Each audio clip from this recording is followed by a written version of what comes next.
प्रणाम दर्शकों, क्या आप जानते हैं कि हमेशा मां काली की जीभ क्यों बाहर रहती है? दुर्गा के 9 रूपों में एक है मां काली का अवतार। मां काली की उत्पत्ति राक्षसों और दैत्य शक्तियों का नाश करने के लिए हुई। मां काली को लेकर शास्त्रों में कई तरह की कथाएं मिलती हैं। मां काली की सभी तस्वीरों और प्रतिमाओं में उनकी जीभ बाहर निकली हुई होती है, जो कि हमेशा भक्तों के बीच जिज्ञासा का केंद्र रही है। महाकाली या मां काली भगवती दुर्गा का ही एक अवतार है, जो कि विकराल रूप के लिए जानी जाती है। कहा जाता है मां काली के क्रोध को समस्त संसार की शक्तियां भी काबू नहीं कर सकती। मां काली अपने भक्तों की सभी मनोकामनाएं पूरी करती हैं, जो भी पूरी श्रद्धा और निष्ठा से उनकी भक्ति करता है। मां काली का आशीर्वाद सदैव उस पर बना रहता है। मां काली का यह रौद्र रूप केवल राक्षसों और दैत्य के लिए है। मां काली के विकराल और क्रोध रूप को लेकर शास्त्रों में कई तरह की कथाएं वर्णित हैं। आपने ऐसी कई तस्वीरें देखी होंगी जिसमें मां काली के चरणों के नीचे भगवान शंकर लेटे हुए दिखाई देते हैं। शिवजी के सीने पर मां काली का चरण होता है और मां काली की जीभ बाहर निकली होती है।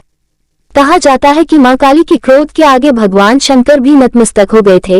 लेकिन क्या आप जानते हैं आखिर क्यों भगवान शिव मां काली के चरणों में नीचे आ गए और क्यों मां काली ने अपनी जीभ बाहर निकाल ली? मां काली की कई कथाओं में एक है रक्तबीज नामक दैत्य की कथा, जो कि इस प्रकार है। रक्तबीज दैत्य से जुड़ी कथा। रक्तबीज नाम के दैत्य ने अपनी कठोर तपस्या से शक्तिशाली वरदान प्राप्त कर लिया।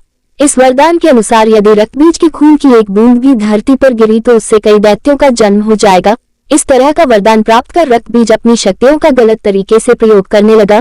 धीरे धीरे उसका आतंक बढ़ता गया है और तीनों लोकों पर वह अपनी शक्तियों का प्रयोग करने लगा। सभी रक्तबीज के आतंक से परेशान हो गए। रक्तबीज को पराजित करने के लिए देवताओं और दानवों के बीच युद्ध हुआ, लेकिन जैसे जैसे रक्तबीज का खून जमीन पर गिरता गया, एक एक कर सैकड़ों दैत्य पैदा होते गए। इसलिए रक्तबीज को हराना नामुमकिन हो गया था। इसके बाद देवताओं ने मां काली की शरण ली। देवताओं की मदद के लिए मां काली ने विकराल रूप धारण किया। इस रूप में मां काली के हाथों में अस्त्र शस्त्र, एक हाथ में खप्पर और गले में खोपड़ियों की माला थी।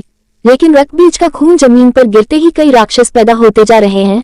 तब मां काली ने खप्पर से दैत्यों के खून को रोकना शुरू किया और वध करने के बाद उसका खून पीने लगी। इस तरह से मां काली ने रक्तबीज का वध कर दिया। लेकिन इस दौरान मां काली का क्रोध इतना विकराल रूप ले चुका था कि उन्हें शांत करना असंभव हो गया था।